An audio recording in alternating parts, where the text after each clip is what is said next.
y quedó confirmada con la experiencia peruana la luminosa frase del apóstol cubano José Martí, quien dijo: cuando el sufragio es ley, la revolución es el sufragio.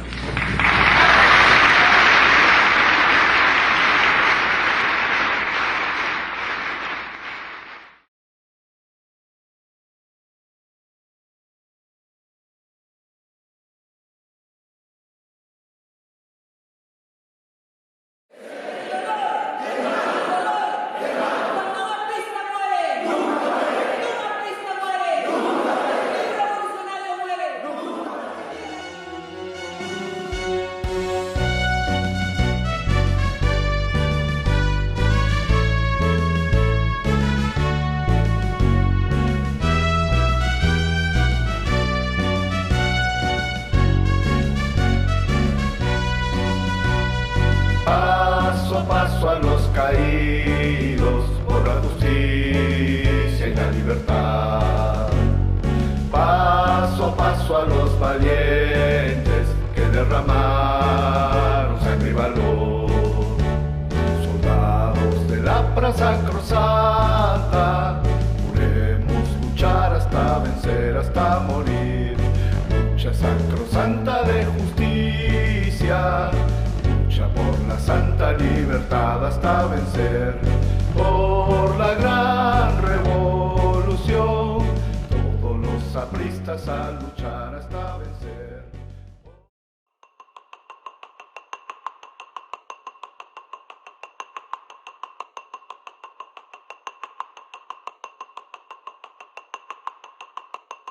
Ellos salieron de Chutampa y a unos kilómetros, 2 kilómetros, y una pareja les pide que los lleven, pues, ¿no?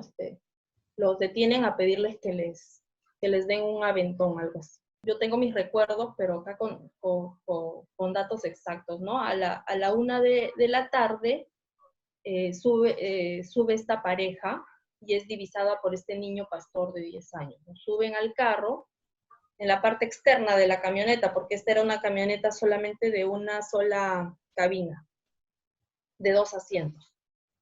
Y no avanzan mucho y saca la pistola el hombre, ¿no? A apuntarle a mi abuelo.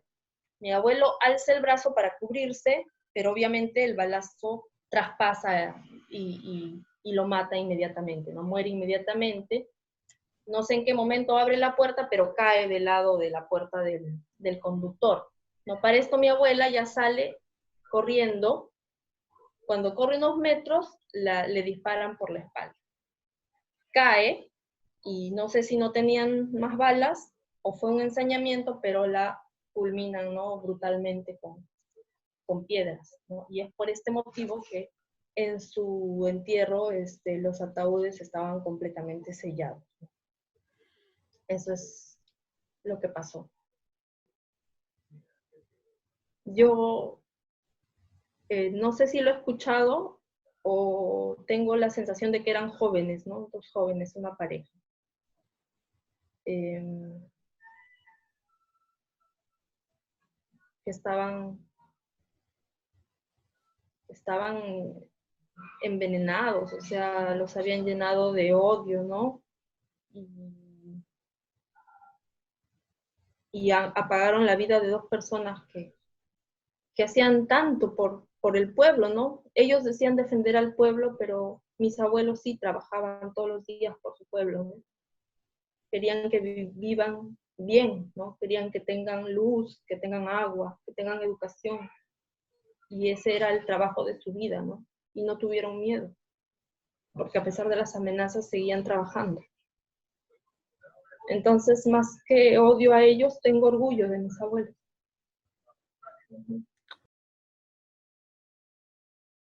El único homenaje y el primer homenaje al que yo asistí y del que fui consciente fue del partido, ¿no? Primero, el año 98 fue el que me acuerdo, ¿no? Que mi tía fue, yo no pude ir. Luego, luego supe que mi abuela era una mártir aprista, ¿no? y ya hace pocos años, si no me equivoco, hace 2 años, que el presidente Alan García hizo construir este pequeño monumento que está a la entrada del aula magna, ¿no? Y al cual asistí. Esos son los únicos homenajes, y sí, o sea, lo tomé con mucho cariño, ¿no? De parte del partido y de parte del presidente, ¿no? Se acordó de los mártires, y me acuerdo que el compañero Bendezú era el que estaba leyendo todos los nombres, un nombre del mártir, su localidad, ¿no? A que se un poco la reseña, ¿no? De cada uno. Y yo decía, no creo que lea el nombre de mi abuela, ¿no? Porque imagínate, son tantos, son miles, y no creo. Pero justo cuando él se disculpa porque no puede leer a todos, ¿no? El último nombre que leyó fue el de mi abuela. Yo grité, acá, presente, ¿no? Fue emocionante para mí, ¿no? Fue un bonito homenaje. Circunstancias de ese entonces y lo que pasó después con la Comisión de la Verdad, o sea, nosotros todavía estábamos de alguna manera tratando de reconstruir, ¿no? Mi papá, todos. Tanto es así que yo no tuve una formación, no fui a una CHAP, no fui a una JAP, porque todos los que me podían haber llevado ya no estaban, ¿no? Pero sí, siempre, ¿no? Los que quedábamos teníamos al partido en el corazón, ¿no? Cuando sale lo de la Comisión de la Verdad y Reconciliación, estuve un poco atenta, ¿no? Y decía esto, o sea, yo he estado, ¿no? Bajo 2 fuegos, no sé por qué, no he alimentado odios en mi corazón, ¿no? Hacia ningún lado. Pensé ingenuamente que sí, pues, ¿no? Que sí se iba a formar una comisión que de alguna manera iban a resarcir en algo, que se iba a buscar a los culpables, ¿no? Porque no todos quieren que se les compense económicamente, sino realmente hasta una ofensa como estas entidades, el ¿no? Y incluso el Estado, cómo se ha portado con las víctimas del terrorismo, incluso quieren suavizarlo de alguna manera y decir que fue una época de conflicto armado, ¿no? Y sí, realmente es ofensivo, pues cómo quieren borrar eso, ¿no? Y suavizarlo. Si no me equivoco, hay películas documentales, ¿no? Tratando de minimizar, ¿no? Todo el terror que hubo. Incluso decir que se inició a causa de tanta desigualdad, ¿no?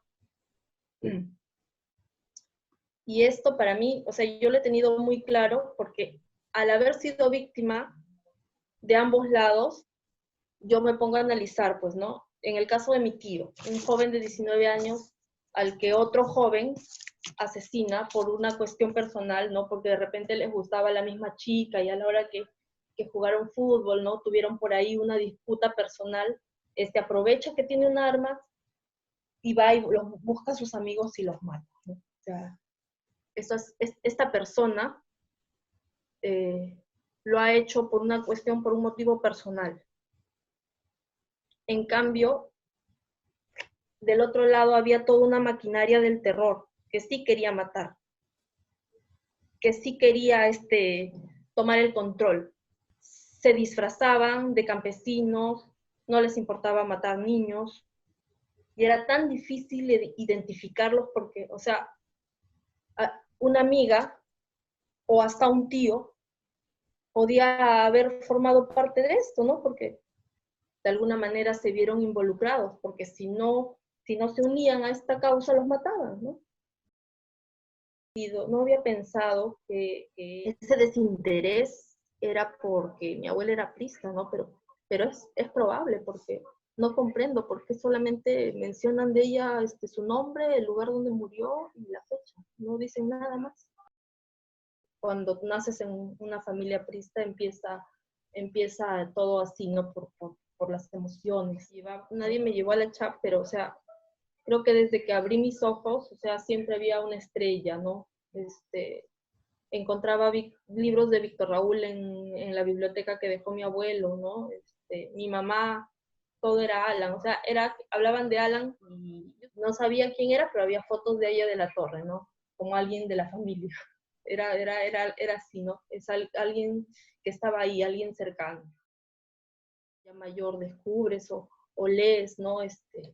A ella de la Torre, o sea, yo al menos digo, o sea, Dios mío, qué sabios mis abuelos que abrazaron este ideal, ¿no? O sea, y los admiro más, ¿no? Y ese ejemplo de vida que me dieron. ¿Sí? Por eso creo que no debemos olvidarlo, ¿no? Y creo que debemos acordarnos siempre de lo que nos pasó y no permitir, por ejemplo, que los asesinos de María Elena Moyano estén en las páginas de los libros de historia de los niños, ¿no? Al lado de Miguel Grau. O sea, no estoy exagerando, es lo que está pasando, ¿no?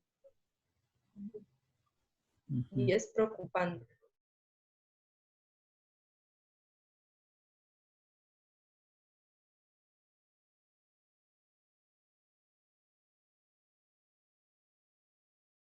Fue un lunes, como a bordear las 10 de la mañana, 10 y cuarto de la mañana lo matan a mi padre, pero a nosotros nos avisan después de casi media hora, donde van al colegio una colega de mi papá a avisar al cura. En aquella época nosotros estudiábamos en el Colegio Salesiano de Ayacucho, y fue el cura quien nos saca a mi hermano Jimmy y a mí de nuestros salones. Yo tenía 9 años. Pero a mi hermano Marcial, ya él lo habían comunicado de manera inmediata y él se fue corriendo a la universidad y a ver todo lo que pasaba. Él era el mayor de todos, tenía aquella época 14 años, estaba a punto de cumplir 15 años.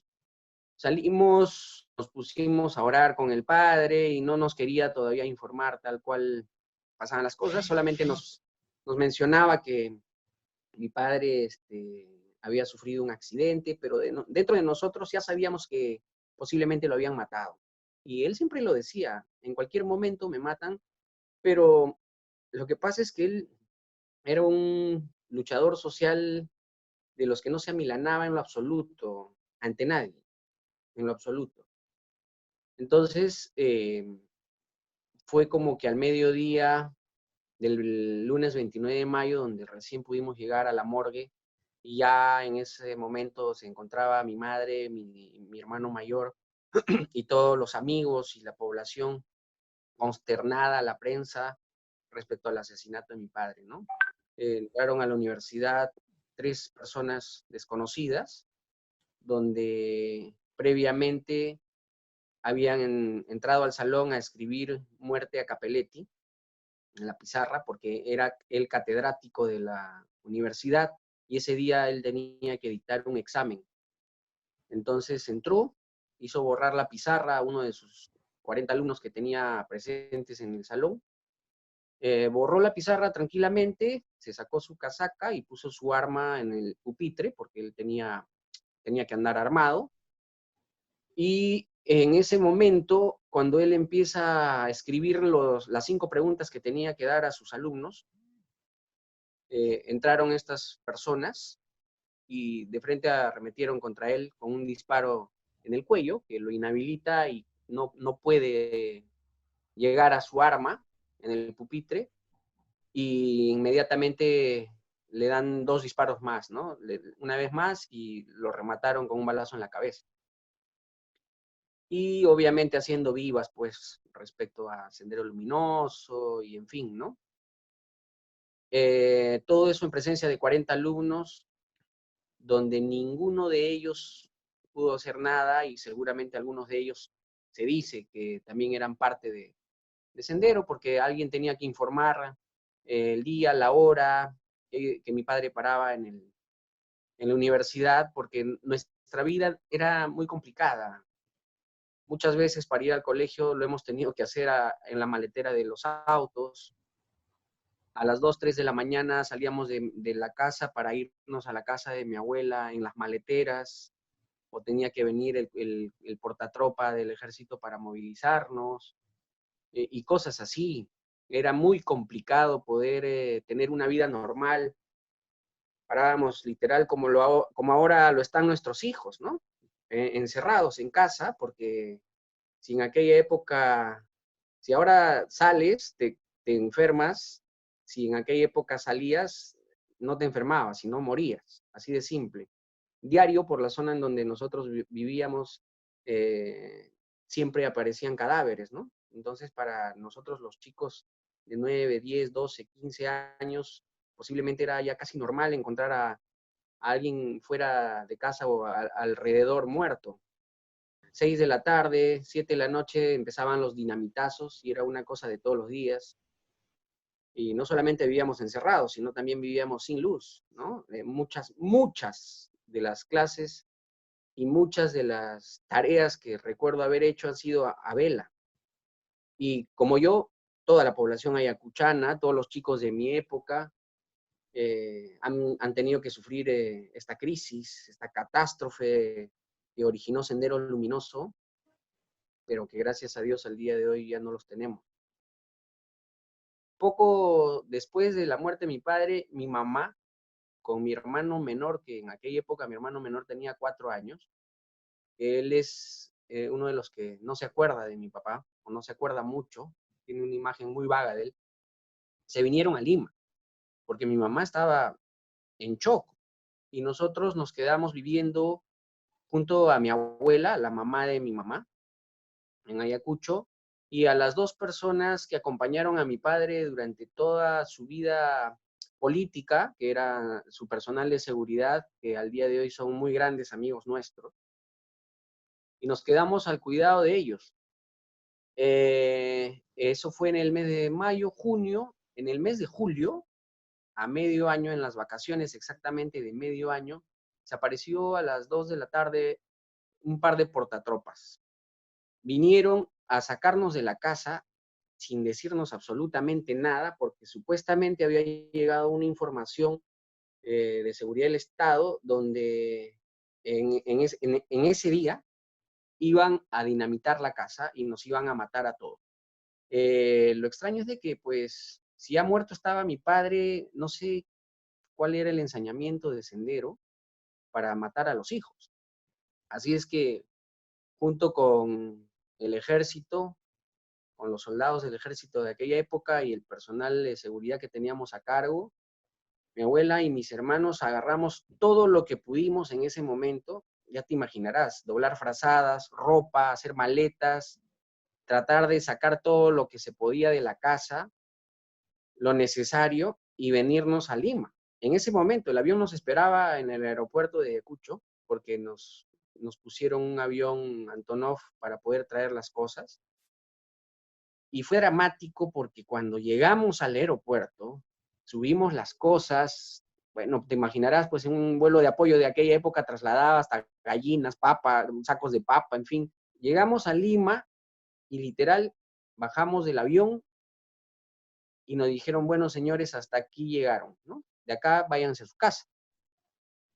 A cargar todo lo poco que pudimos en 2 taxis. Y en aquella época recuerdo como si fuese ayer esos taxis Ford enormes, como unas lanchas que habían, que copamos 2 de esos taxis y compartimos uno de los taxis con un oficial que supuestamente estaba llegando también a Lima porque, entre comillas, había intervenido entre algunos mandos terroristas y entre ellos a quienes supuestamente habían matado a mi padre. Y en el taxi fue que esta persona empieza a contarnos esa historia. Y para nosotros era tan, o sea, ya pasando los años, ya adultos, nosotros decíamos, o sea, o esto está tan bien armado, o es que las coincidencias son tan grandes de que hayamos tenido que viajar en el taxi con una persona que nos cuente que lo habían mandado como premio a Lima, a su casa, porque él era de acá, porque supuestamente habían atrapado a un mando terrorista, donde entre ellos también estaba el asesino de mi padre. Mas no supimos de esa persona hasta el día de hoy, y nunca supimos quiénes mataron a mi padre, porque nunca se hizo una investigación judicial a la fecha. Y algo que tengo pendiente junto con mis hermanos es saber la verdad de la muerte de mi padre, porque después de las investigaciones de la CBR simplemente pone la muerte de mi padre como un caso no cerrado. Es un caso que nunca se ha abierto siquiera, ¿no? Y es una cosa de locos. Han pasado ya 31 años de eso, el 29 de mayo se cumplieron 31 años de la muerte de mi padre y hasta la fecha no sabemos quién lo mató. Entonces, la época que nosotros vinimos fue tan chocante, teníamos la suerte de tener a la abuela en Lima, ¿no? De tener la casa de la abuela, donde vivíamos con unos tíos y convivimos la mamá de mi mamá, con una hermana de mi mamá y su esposo, que nos dieron cobijo a mi mamá y a sus 5 hijos. Somos 5 hermanos nosotros. Y fue chocante, definitivamente, cuando recién llegamos a Lima, no teníamos dónde estudiar, no sabíamos si realmente podíamos estudiar, o sea, no había nada, ¿no? De la noche a la mañana, adiós sueldo de papá, adiós, todo, perdimos todo. De la noche a la mañana nos quedamos con la ropa que teníamos puesta y lo poco que pudimos traer de Ayacucho y a empezar de cero. Mi madre era trabajadora, empleada pública del Banco de la Nación, donde tuvo que sacar fuerzas para seguir adelante y sacarnos adelante.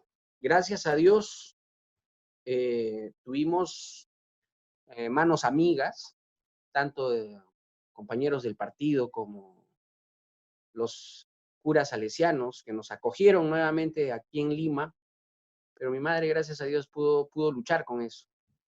Ella estuvo trabajando hasta el año 92 aproximadamente, donde Fujimori desbarata todo y la sacan del trabajo, y empezó una nueva historia en nuestra vida, porque si de por sí ya estábamos arruinados, psicológica, moral, económicamente, más la salida del trabajo de mamá, la cosa se complicaba.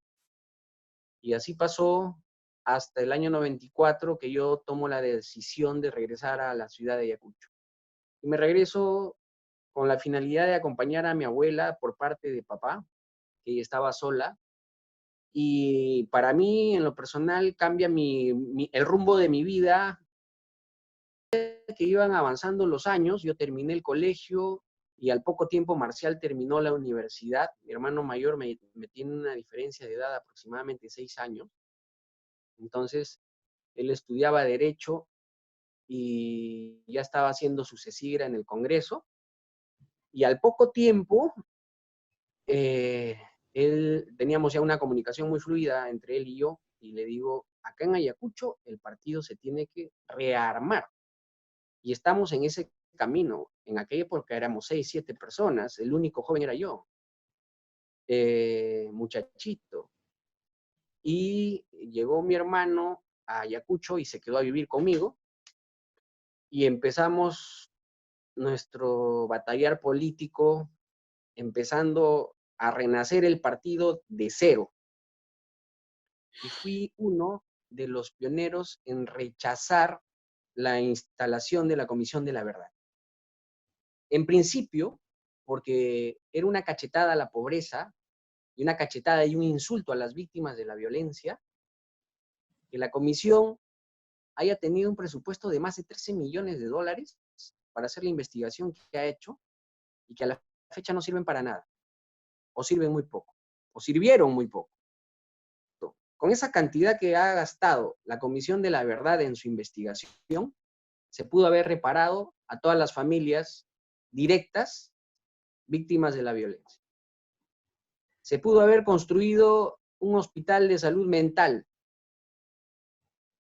o se pudo haber apoyado de manera directa a las comunidades que más lo hubieran requerido, pero no. Hicieron una investigación, y esta investigación a las ciudades que llegaba a la Comisión de la Verdad, no llegaba a todas las víctimas de la violencia. Ha sido estrictamente política, ¿no? O sea, tanto tiempo se ha distraído a la población con la Comisión de la Verdad, en la época de Toledo, que muchos casos o muchos faenones que ahora conocemos se han tapado. Esta comisión lo que ha entrado a hacer saber es, así como han habido víctimas del terrorismo, también ellos hacen saber que han habido víctimas por parte del ejército. En realidad es un poco difícil. Cada ser humano, por el mismo hecho de ser seres humanos, podríamos cometer errores. Yo en lo personal quisiera realmente saber quién lo mandó a matar a mi padre. Porque quienes lo mataron fueron enviados por alguien, pero no sabemos quién fue ese alguien. Eso sería lo primero que yo quisiera saber, porque muchos de los terroristas, como te he comentado, eran simplemente carnes de cañón que obedecían órdenes de los superiores. Y en segundo lugar, a nivel de familia, después de tantos años de dolor, porque esto no se te quita nunca, pero el tiempo, si bien es cierto, no cura todas las heridas, sí las cicatriza. Y hay momentos donde mucha gente, el Estado mismo, a veces quiere rasgar estas cicatrices. Siempre he salido ante todo medio de prensa o informativo, a través de las redes, a pedir que ya no lo hagan más, ¿no?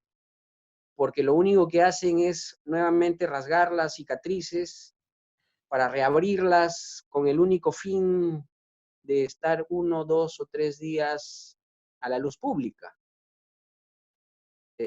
Sí da pena haber abandonado a muchos huérfanos de la violencia, a muchas viudas, viudos de la violencia terrorista. Lo que se ha hecho por estas personas, y me incluyo, es casi nada. Y te lo digo con toda sinceridad. El Estado le debe a las víctimas de la violencia mucho más que una reparación de 5,000 soles que se les ha dado, o se les ha dado a algunos beneficiarios, los más pobres. Una víctima de la violencia no necesita un museo de la memoria. Una víctima de la violencia necesita reparaciones concretas, que sean palpables. Mucha gente se quedó sin casa, mucha gente se quedó sin nada, que tuvieron que pasar hambre, muchos de ellos, miles de ellos. El Estado le debe mucho a esta gente y hasta el día de hoy no ha terminado de reparar.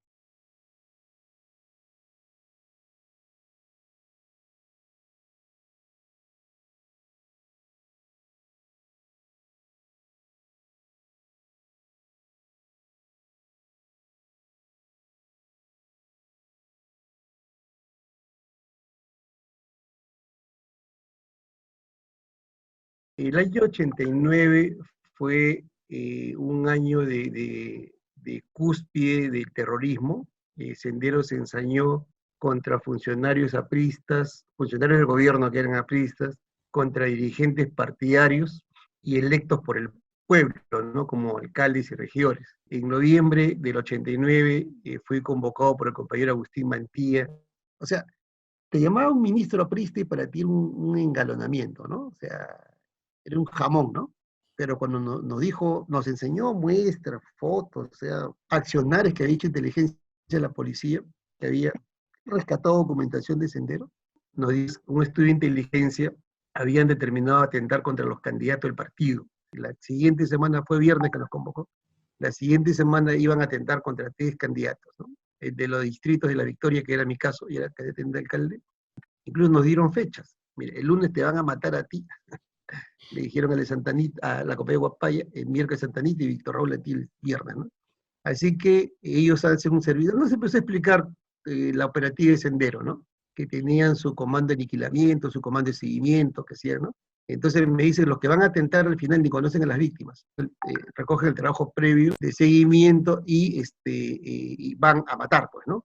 Entonces, la idea es que en el seguimiento le saquemos la vuelta, rompamos la rutina, hagamos cosas que nunca antes habíamos hecho, etc. Yo era bastante joven, Yo soy el año 62, 89, de 27 años, recién me había casado. Mi esposa está embarazada, compañera también. Compañera de Huapaya, pues ya era madre de familia, tenía pues 50 años, el compañero de Santa Rita un poco más, 65 de repente, ¿no? Yo creo que ellos lo tomaron con más seriedad, con más temor, ¿no? Salimos y estaban acongojados, pues, ¿no? O sea, oye, ¿qué va a pasar? Mira, ¿qué hacemos? ¿Cómo podemos hacer eso, no? Pero nada, yo estaba más apurado por seguir las acciones, ¿no? Viví en el Cerro San Cosme, en la mata de Sendero, ¿no? Sí, no solamente para Sendero, sino también para el movimiento Revolución Tupamaros, MRTA. ¿Qué es lo que pasa? Los movimientos terroristas tenían sus focos, pues tenían sus guaridas, ¿no? Tenían sus lugares, ¿no es cierto? Entonces ellos hacían sus fechorías, metían sus bombas, escalándose los cerros, compañero, escalar las escaleras con sus fusiles, ¿no? Eso era de ordinario, era de todos los días. O sea, tú estabas en el comité del partido y veías cómo por delante de la fachada pasaban los terroristas, pues, ¿no? El sector 13C en Balconcillo también fue dinamitado, le metieron bombas, lo destruyeron al comité. Por ejemplo, la comisaría de San Cosme, de arriba de los cerros le tiraron bombas y la pulverizaron. Los ataques y aniquilamientos eran cosa de todos los días, y muchos compañeros padecieron eso, ¿no? O sea, estábamos pues en la lista negra de Sendero, ¿no? Llegué a casa, conversé con mi cuñado, vivía en la casa de mi suegra, conversé con mi cuñado que era policía. Dije, oye, Agustín me ha dicho esto. Ay, caramba, sé que tomar providencia, pues. Pero no es que lo tomé a la ligera, pero yo pensé que el compañero exageraba. A pesar que un día antes habían dinamitado a Oreste Rodríguez, que era ministro del Interior, compañero que había sido rector de Villarreal, lo pulverizaron, le metieron como 50 kilos de ánfo con dinamita, ¿no? Nunca se encontró sus restos, o sea, fueron esparcidos, pero volaron, estalló, ¿no? En efecto, el día lunes llegaron a la farmacia de la compañera Huapaya, en la avenida Ribagüero, la cuadra 8, y la acribillaron. La acribillaron, o sea, le metieron una ráfaga de metralleta. Entonces ahí ya paré en la oreja y dije, pucha, que la cosa es seria, ¿no? Y el día miércoles mataron al compañero Santanita. Entonces era inminente que el día viernes, 10 de noviembre, el 12 eran las elecciones, yo era pues el siguiente en la lista, ¿no? Entonces no le dije nada a mi esposa por lo que su estado de gravidez, y me fui con un compañero leal de los que hay siempre, y ese día, siguiendo las recomendaciones del tiempo, rompí la rutina, ¿no? Me hospedé en el Coyacocha del Lince, ahí pernocté, de jueves para viernes, y todo el día me estuve cuidando, o sea, no hacía cosas completamente diferentes a las que hacía. En la noche había un debate en Radio Nacional con el Búfalo, que había sido la adorada del compañero Aya, y que ya se había abierto por discrepancias y que ahora era candidato independiente. César Carrillo, candidato a alcalde, me envía a este debate, eran las 7 de la noche, y fui. Entonces nos dijimos las velas verdes por 30 minutos, de 7 a 7 y media, le dije traidor para abajo a Búfalo, y me está yendo a mi comité, ese tiempo era el 7º B, ahora es 13B, que queda en la avenida México, esquina con Girón Italia, frente al Colegio Labarte.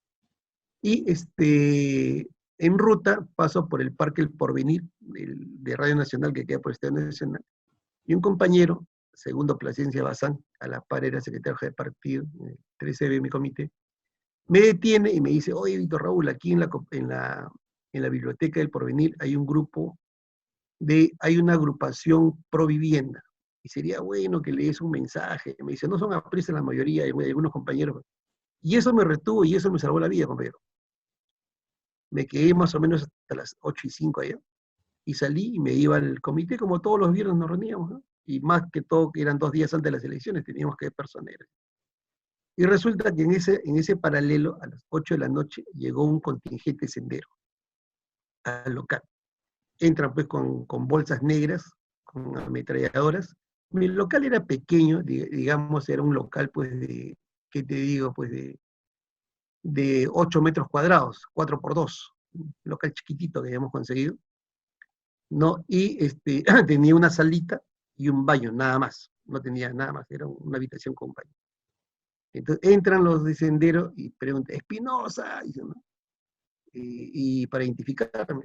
Y fatalmente está mi papá, mi padre, compañero legionario del Cuerpo Nacional de Disciplina, Fabio Espinosa Alba, y mi hermano Orlando Espinosa Romero, el hombre de acero de Garcilaso, profesor de matemáticas. Y ambos dijeron yo, bueno, a ellos y a 7 compañeros los arrinconaron y los empaparon de gasolina que llevaban en bolsas negras. Los empaparon de cabeza a pies, ¿no? Completamente empapados y los prendieron, ¿no? Y le dijeron, y el primero que se los acribíamos. Y se fueron a la puerta del local, más o menos 7 hombres armados. Y el único que atinó a salir fue mi hermano mayor y lo acribillaron, pues, ¿no? Salió en su desesperación, recibió balas por todas partes del cuerpo. Y hay un compañero, Américo Santos Cóndor, profesor mío en el colegio César Vallejo, frente a Ronnie Labarte, profesor de primaria, que ese día había ido a capacitar a los personeros. Él en su desesperación se metió al bañito. Abrió la ducha como para contrarrestar el fuego cuando el oxígeno, pues, más bien lo alienta. Finalmente el compañero murió, después de 3 días de una larguísima agonía. Murió por asfixia, le destrozaron los pulmones el humo, pues el humo que inhaló. Padre, yo todavía yo llegué 8:10, 8:15 más o menos. A mi hermano ya no lo vi. Mi padre lo sacaban en camilla los bomberos y lo llevaron al hospital. A mi hermano el 2 de mayo, a mi padre lo llevaron al hospital obrero. Entro a emergencia, papá está en un biombo con una cortina. Y yo soy el último de 6 hermanos. Y al ver a mi papá estaba consciente, me mira, me dice, Víctor Raúl, me dice, y se incorpora, se levanta la camilla, y el cuerpo se le derretía, ¿no? Como si ha visto una pelota de plástico quemada, ¿no? Okay. La piel se le caía, pues, líquida, ¿no? En ese momento entra Luis Alba Castro, que era vicepresidente de la República, ministro de Economía, y entra Jaime Calderón, compañero. Entonces lo abrazan a mi papá y todo ello, y me abrazan y me dicen, el viejo no sabe lo que le ha pasado, ¿no? El viejo está inutilizado. Y ya él trabajaba en Electrolima, era jefe personal, lo tuvieron que, no por el partido, él tenía 30 años de trabajo, lo declararon discapacitado, ¿no? Ya no trabajó nunca más, ¿no? Y mi hermano quedó inutilizado de las manos y de los pies, ¿no? Y el compañero Américo Santos murió a los 3 días de fallecimiento, ¿no? Por eso el local del partido, el 13B, se llama Américo Santos Cóndor, en honor a él. Es un mártir del partido, ¿no? Mi hermano mayor, que era docente, quedó con las manos completamente malas, la cara como quemado, pues, ¿no? La cara desfigurada, el cabello, todo, o sea. Imagínate, cuando yo lo fui a ver al hospital, él era gordito, pero la cara la tenía así. La cara como que se le había dilatado y parecía la parte posterior de la olla. Estaba completamente quemado. O sea, quemado, negro, completamente quemado, ¿no? Fue bien penoso, ¿no? Prácticamente quedaron discapacitados, ¿no? Ya los 2 han fallecido a la fecha, ¿no? Ya no se pudieron reintegrar al trabajo, o sea, prácticamente quedaron inutilizados a partir de esa fecha, ¿no? Irresponsablemente no lo tomé tan, mira, no le dije a nadie. Si esto le hubiera comentado a mi familia, mi padre y hermano no hubieran ido al comité, ¿cierto? ¿No? Si esto hubiera comentado a mi esposa, o sea, no me hubiese permitido continuar el partido, ¿no? O sea, ahí fui demasiado egoísta, ¿no? O sea, solo vi lo que a mí me parecía, pero no le dije a nadie, ni a los compañeros, ni a mis familiares directos, ni a mi padre. O sea, que con mi padre, pues, hablábamos de política y partido, pues, todo el día, ¿no? Ya era engreído, ¿no? Pero no le dije, pequé en no decirles, porque si le hubiera dicho, definitivamente ellos también hubieran tomado sus precauciones y de repente no ido al partido, de repente guardarse ese día al menos, ¿no? Pero yo en forma irresponsable, y eso es algo que me culpo permanentemente, no les comuniqué a ellos, ¿no? Yo, sinceramente, compañero, pensaba que Agustín exageraba. Y yo estaba en la mira porque el 2 de enero del siguiente año iba a ser la juramentación. Usted sabe que todas las autoridades electas para ejercer el cargo tienen que juramentar, ¿no? Y el alcalde electo, que era de Fredemo, me dijo, señor Espinosa, no venga a juramentar, por favor. Me ha llegado un anónimo de Sendero Luminoso que van a pulverizar la municipalidad si usted juramenta, ¿no? Y no juramenté, no pude juramentar. Recién juramenté 15 días después. Mi ceremonia duró, pues, minutos, entré, juramenté y salí. O sea, realmente me están siguiendo, me están persiguiendo, pues, ¿no? Ya salí de La Victoria, viví en San Borja, viví en San Juan de Lurigancho, o sea, vivía sal de mata, ¿no? Eran unos momentos bien, bien difíciles. Muchos compañeros y familiares me pedían, mi esposa me suplicaba, a pesar que es aprista toda la vida, que yo pida pues un asilo político, ¿no? Porque mi cabeza está en juego, ¿no? Que me vaya a Europa, que me vaya a Norteamérica, ¿no? El mismo Agustín me dijo, ¿no? Yo te hago los papeles, compañero, a ti no te podemos cuidar todo el tiempo, ¿no? Pero bueno, así pasó el tiempo. 3 años después, el año 92, cayó el presidente Gonzalo y empezó la declive pues, de Sendero, ¿no? Pero esos momentos muy, muy, muy difíciles, ¿eh? O sea, apagones, bombazos, a los compañeros los mataban todos los días. No había día que no matasen al alcalde de tal sitio, al gerente de tal sitio, al trabajador de tal sitio. Navidad y Año Nuevo no se celebraba por años en el Perú, porque había apagones. 11 de la noche un bombazo de una torre y se acabó Lima, ¿no? Eran momentos harto difíciles. Se dicen como 25.000 muertos, ¿no? Yo creo que han sido muchos más. Ser aprista en esos tiempos era complicado para todos, ¿no? Estábamos sesionando en una asamblea ordinaria, normal, como hay en cualquier comité del partido, y pasaban y te acribillaban o te metían un bombazo y no sabías en qué momento. Ya no tenía una vida propia, ¿no? Muchas veces yo vivía sin mi familia, ¿no? Porque entendía que estar con la familia era exponerla, ¿no? O sea, prácticamente mi esposa dio a luz y vivía con mi hija, y yo la veía ver pues de vez en cuando, ¿no? Me cuentan después, el mismo Jorge del Castillo, me dice que la inteligencia de Sendero pues era inteligencia, ¿no? O sea, era brutal, ¿no? O sea, te estudiaban al extremo, ¿no? No te mataban porque no estabas en la lista para que te maten, no más. No era que no tenían ni oportunidad, ni medio, ni necesidad, así ellos lo podían hacer. Será también, compañero, porque nos portamos bien, ¿no? Éramos, digamos, representamos a la sociedad, hacíamos justicia social, le hicimos el año 87 integral del Cerro Alpino, le pusimos agua y desagua a 20.000 familias. Ahora último, yo era gerente de Banco Materiales. En el Cerro San Cosme plantamos 5.000 árboles, hicimos el colegio, el comedor popular Víctor Ola y la Torre en la punta del cerro, hicimos un estadio, o sea, hicimos obras sociales también, ¿no? O sea, yo creo que eso también, como que teníamos una cierta consideración, entre comillas, de parte de Sendero, ¿no? Que no nos hayan acribillado porque tranquilamente nos han podido matar, tranquilamente, ¿no? Yo creo que después de, o sea, ese tiempo, más que por Víctor Espinosa, era por el cargo que tenía, que era candidato a teniente de guerra, ¿no? Estaban en otra cosa, pues eran desquiciados, ¿no? O sea, les habían lavado la mente, pues, definitivamente, ¿no? O sea, estaban dispuestos a todo por conseguir sus objetivos, ¿no? O sea, eran realmente desquiciados, ¿no?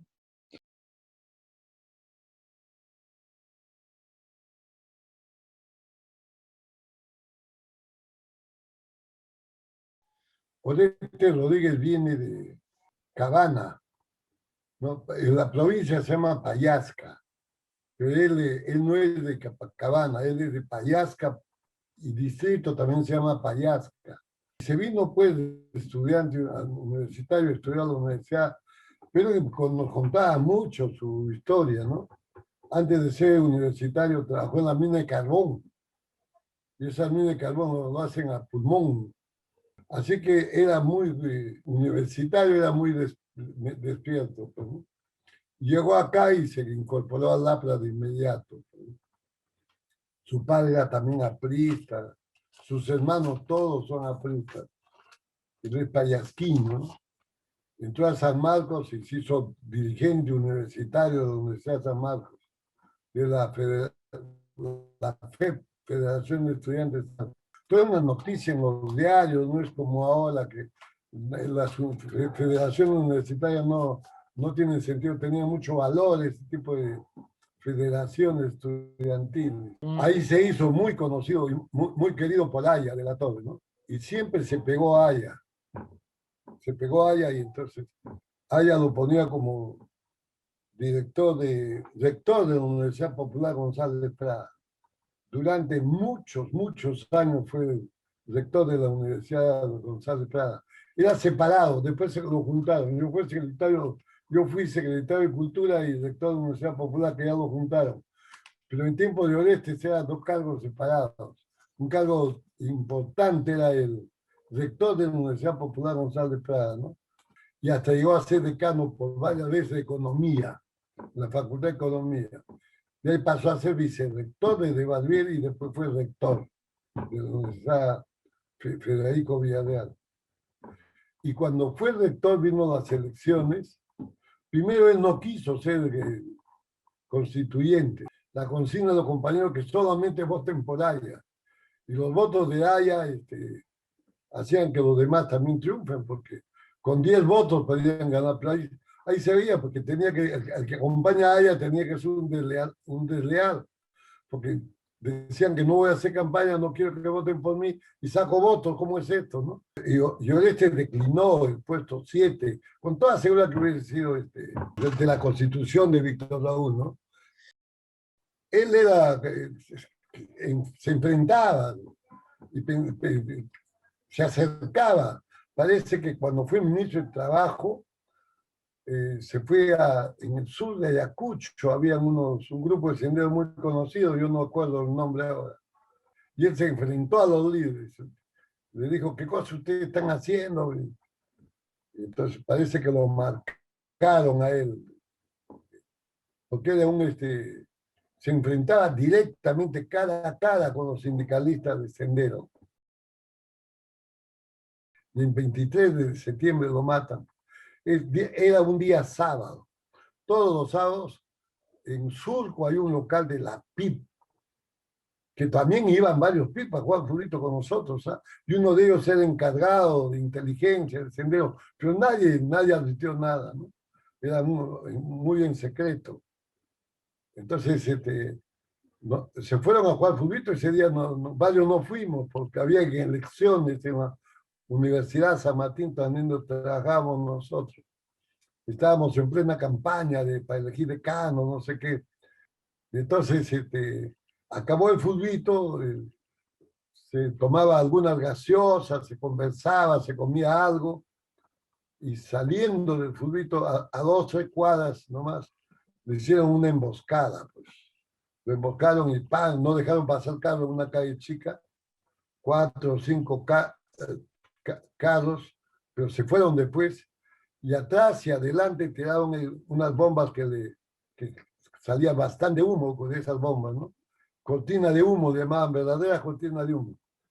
El carro de atrás ya no vio ya nada, cómo lo acribillaron Orestes. Los de adelante tampoco, porque además adelante no había nadie, solo ellos, ¿no? Lo atracaron y sin abrir puertas, nada, de frente lo ametrallaron, ¿no? Y por la ventana le tiraron una bomba incendiaria de esas que hacen cortina de humo, le pusieron y le quemaron los testículos, todo, ¿no? Entonces, eso fue más o menos a mediodía, pues a la 1, así de... Entonces, ya todo el Perú se enteró pues de inmediato, ¿no? Han matado al ex ministro de Trabajo, al ex rector de la Universidad de Rodríguez, ¿no? Nosotros con su señora, que recién fuimos a esta hora, nos fuimos pues al Casimiro Ulloa, donde estaba su cadáver ahí. Y su hijo también estaba muerto, ¿no? Entonces había caído una bala. Como te repito, lo trágico, lo que más me impresionó a mí, es ver cómo Orestes le puso la mano a su hijo en la cabeza para protegerlo, y se lo llevó al pecho, y ahí lo avaliaron a la mano de Orestes, y perforó la mano de Orestes y el cráneo de Oscar Rodríguez, se llamaba el hijo, un chico muy inteligente, ¿no? La gente al comienzo pues hacían varias teorías quién lo había matado, ¿no? Pero después se investigó claramente, en tiempo de Fujimori, pues en su primer gobierno. y salió la foto, todo lo que mataron a Oreste Rodríguez.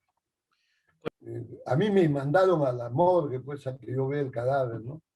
Eso fue muy trágico. Como 5 noches no dormí yo. Veía cadáveres, veía anfiteatros muertos, me ponía a disecar y me impresionó mucho a mí. Después me dijeron, ¿para qué entraste? Porque todo el mundo dijo, no, no, no, yo, dije yo. Ni siquiera me escogimos yo solo me dije, yo quiero entrar porque yo conozco anatomía.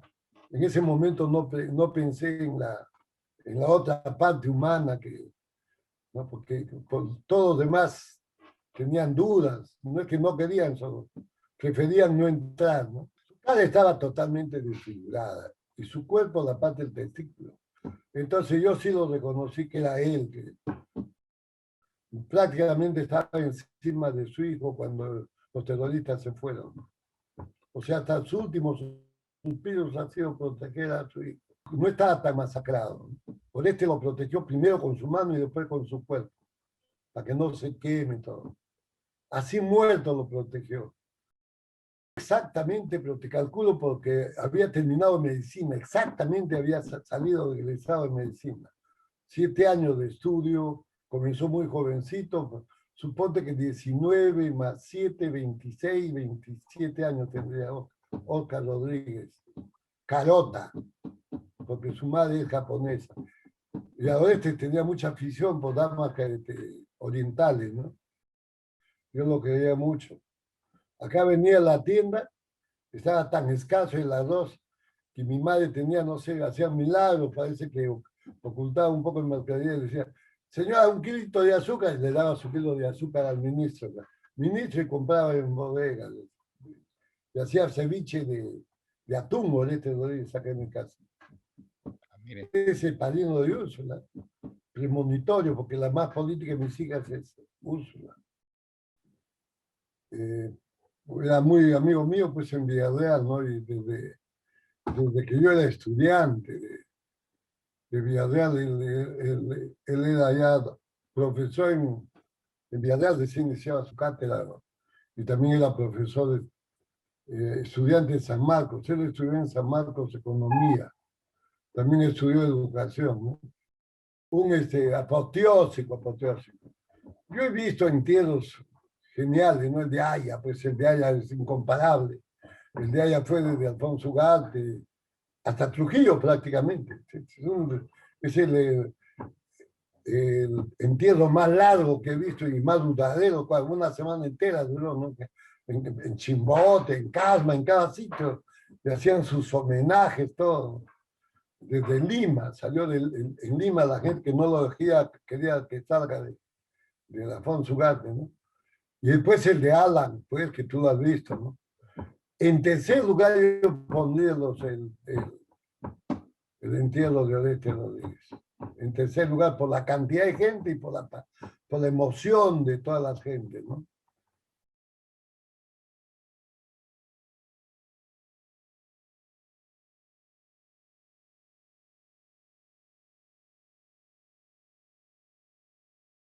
Esta es la foto, la foto casi se puede decir oficial, de un momento también para nosotros histórico, que es parte de la docencia aprista, de mantenernos que nos caló y nos enmarcó a muchos compañeros, verdaderos compañeros, que hasta hoy tenemos esta como imagen de docencia aprista.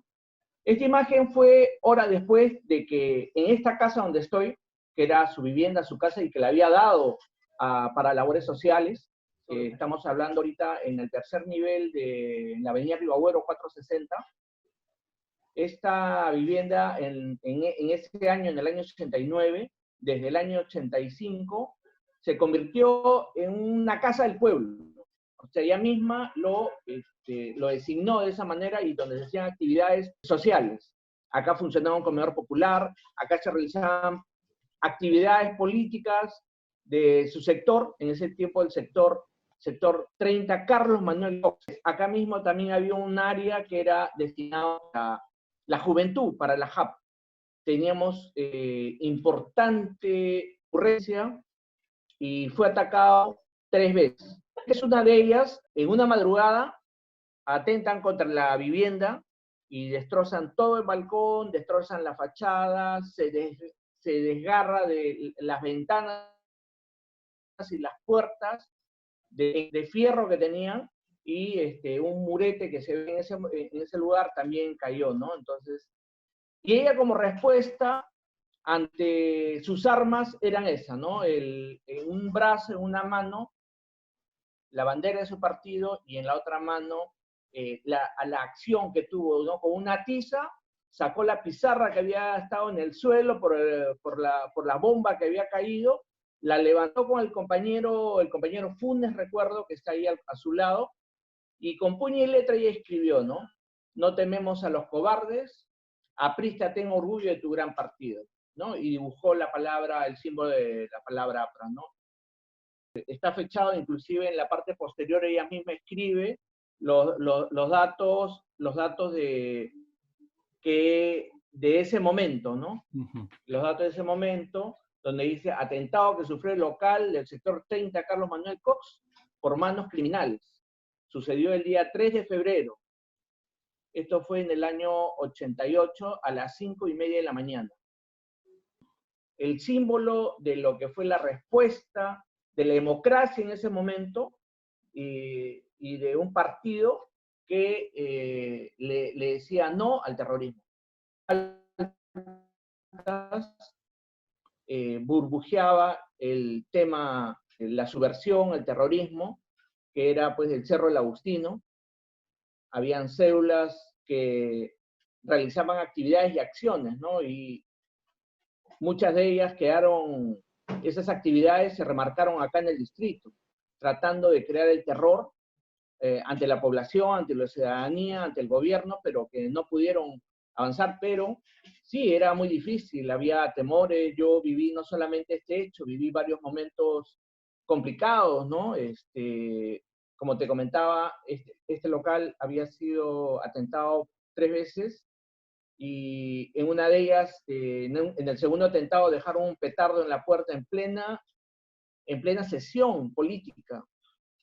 Felizmente, un compañero percibió el olor a pólvora y atinó a pedir a que todos ingresaran. Nosotros que estábamos como a 3 cuadras, muy joven, escuchamos la detonación, y bueno, lo primero que pensamos era, ¿dónde fue? ¿Fue de repente en un banco? ¿Fue en un local del Ejecutivo? ¿De repente? ¿O fue en la casa del partido aprista? Entonces, y fuimos corriendo, y en realidad encontramos toda una polvareda, encontramos preguntando, ¿no? Por la gente, por los amigos, compañeros, cómo estaban. Felizmente no ocurrió más que el susto, el estruendo que había ocasionado, creó muchos problemas auditivos, pero así era, ¿no? Los momentos también difíciles que se vivían en el Agustino. Ese fue uno de los momentos más desgarradores para mí, para mi familia. Fue un 10 de octubre, aproximadamente a las 8 de la noche, donde, estando en pleno proceso electoral, como te decía, municipal, nuestro candidato era el doctor Irineo Rivera, y mi madre estaba como candidata a primera regidora. Ella, obviamente, era una de las trabajadoras, luchadoras, y que estaba en ese momento, coordinaba, y ella se daba, o sea, ella tan dinámica que no solamente ella se encargaba de las labores políticas, hacía sus labores políticas, sino también ayudaba a mi padre en que mi padre era químico farmacéutico, ¿no? No sé, justo acá te traje una foto de ella en pleno, para que lo veas, que también te lo pongo pasar.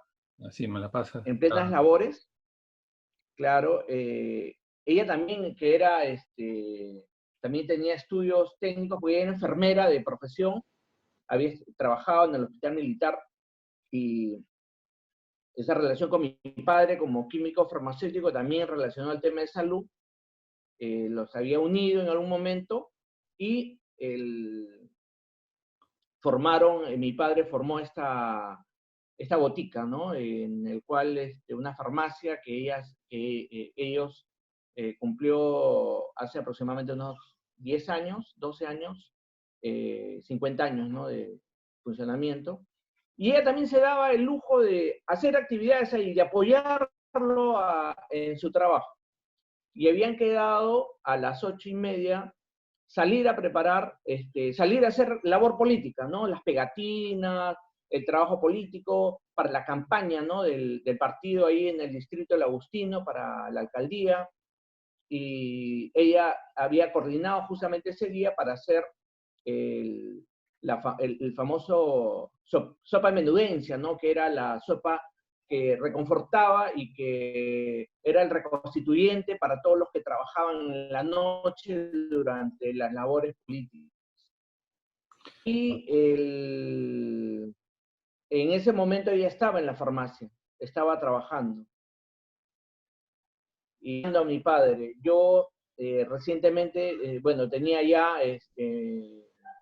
estaba ahí al frente, en la casa de mi esposa, tenía casado recién un año, y recuerdo mucho los balazos percutados, el sonido de percusión de balas, y la que no estaba ya, estábamos adecuados, adaptados, y sabíamos el sonido de las percusiones de un arma.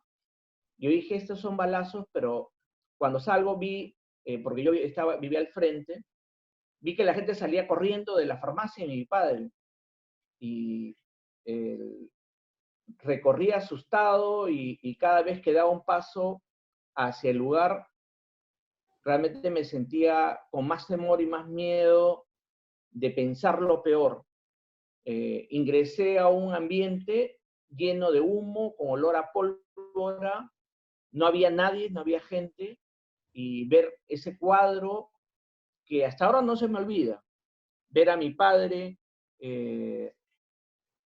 tratando de sostener a mi madre, sostenerle la vida, y preguntándose por qué a ella, ¿no? Eso para mí es hasta ahora un cuadro que no lo puedo olvidar, y con ayuda de ellos se acercaron algunos vecinos también. Teníamos nuestro carro, mi padre tenía un carro, la subimos con ayuda de algunos vecinos, amigos, al auto, y fuimos al centro de asistencia más pronto, que en este caso era, consideramos que era el Hipólito Unanue. A mitad del camino, aproximadamente unas 8 cuadras o 10 cuadras, la llanta del carro, no podíamos avanzar con mucha comodidad porque estaba baja. O sea, estos fascinerosos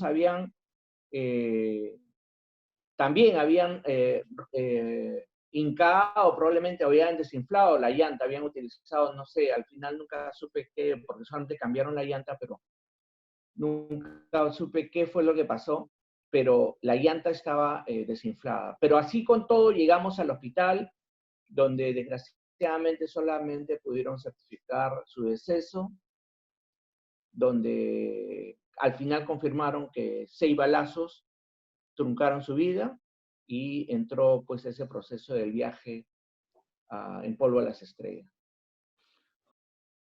Mi padre estaba muy, muy adolorido, como familia, mis hermanas, mi hermano, somos 5 hermanos. En realidad quedamos hasta ahora, ¿no?, que siempre mantenemos su memoria, que tenemos acá creado, a partir de ese momento nos comprometimos y creamos la Asociación Civil María Elena de Huapaya. Tengo el honor también de reconocer que hay 2 comedores populares que llevan su nombre. Hay uno en el Cerro del Agustino y otro en el sector de Santa Anita, donde la conocían y reconocían su labor. Sectores políticos crearon uno en Comas también con el nombre María Elías de Huapaya. Y han habido otros reconocimientos importantes, por ejemplo, como el que el Día de la Mujer Aprista es el 10 de octubre, creado por la Secretaría General de la Mujer. del Partido Aprista Peruano. Ha habido reconocimientos también de parte en el Congreso, en la San Miguel Grau, donde el compañero Jorge del Castillo también le dio un homenaje, así como el compañero William Grandezú, que le otorgó una medalla post conmemorativa, también por ser una mujer de gran valor. Bueno, en realidad, mi padre, muy poco a nosotros, los hijos, porque, bueno, de todos mis hermanos, yo he sido el que he estado más inmiscuido en política, muy poco me quiso que me meta en la política, porque, bueno, tú sabes, en la juventud, la dinámica y todo, además yo muy joven había tenido, inicié con mi familia, conocí a mi esposa muy joven, tenía los estudios universitarios, y mi padre lo que me exigía y me pedía que me abocara mucho era, quería que termine mi carrera lo más pronto posible, que me desarrolle profesionalmente o técnicamente, ¿no? Pero uno como joven, ¿no? Con la dinámica que uno tenía, me jalaba también el tema político.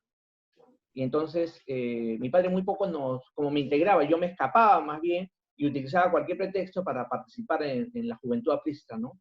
En ese momento estaba la juventud aprista, entonces hacía una que otra actividad, pero es cierto, quitaba tiempo, ¿no? Quitaba tiempo porque uno tenía también deberes universitarios, una carrera un poco que también extenuante, como es la arquitectura, pero igual me gustaba y así como me gustaba, entonces muy poco me trataba de inmiscuir, ¿no? Me pedía que no asuma ningún cargo directivo, dirigencial, ¿no? Yo quería asumir, pero un poco que me lo impedía. Entonces, y entonces muy poco, pero sí me contaba anécdotas o me contaba algunas historias, por ejemplo, que había tenido en el sur, porque mi papá era del sur, de la zona de un pueblito que se llama Santa Cruz de Flores, a 1 hora de Lima, camino a Aspitia, el Balcón del Cielo, y él me contaba algunas anécdotas, porque en ese sector, en el sector de Mala, Bujama, Santo Cruz de Flores, también llegaba Víctor Raúl, muchas veces perseguido. Entonces me contó muchas anécdotas de cómo defendían, ¿no? a Víctor Raúl todo en ese sector. Sí, bueno, de repente el hecho de tratar desde inclusive desde la misma Comisión de la Verdad y Reconciliación, como que también trataron como de despercudir algún tipo de responsabilidad directa sobre los hechos sanguinarios que había tomado Sendero, en este caso, con mayor hincapié, lo digo, pero el MRTA también, ¿no? Pero más que todo fue Sendero que tomó una posición sanguinaria, inhumana, de atacar inclusive a jóvenes, adolescentes, niños, mujeres, ¿no? Atentando contra el género, y que la comisión trató de amenguarlo buscando algún tipo también de relevancia con la actitud impuesta por las Fuerzas Armadas, que al final fue una respuesta ante tal ímpetu sanguinario que tuvo Sendero. Y de la misma manera, también ha habido algún tipo de organizaciones, creación de espacios y de museos, ONGs, que han tratado de despercudir esa imagen de sangre de Sendero Luminoso. Sí se ha percibido, inclusive se ha percibido tanto que, por ejemplo, las organizaciones le daban bastante relevancia a los acusados por terrorismo, algún tipo de ayudas económicas, cosa que a nosotros, por ejemplo, que no nos interesó, pero que sin embargo han sido mínimos para las familias que lucharon por la democracia. Y sin embargo a ellos, a los realmente los culpables, les han dotado en los temas económicos de altas sumas de dinero. Y ONGs que han defendido a capa y espada la posición y la situación de estos sanguinarios. ¿A qué le podríamos decir a lo de Sendero? Y decirle, bueno, aquí estamos nosotros, aquí sigue el Partido Aprista, aquí sigue la democracia, aquí flamea la bandera de la paz. Y eso lo vamos a cuidar como lo cuidaron esos mártires.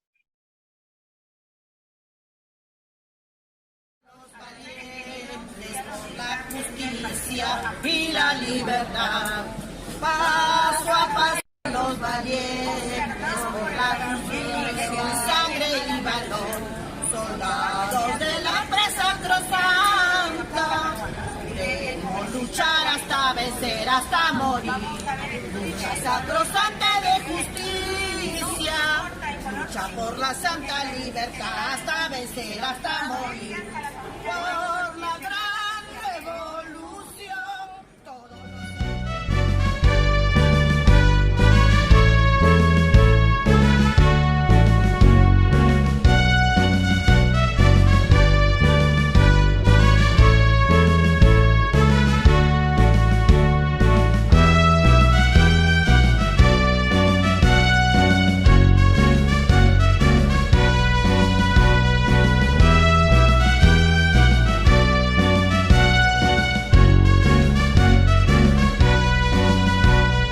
Paso a paso a los caídos por la justicia y la libertad.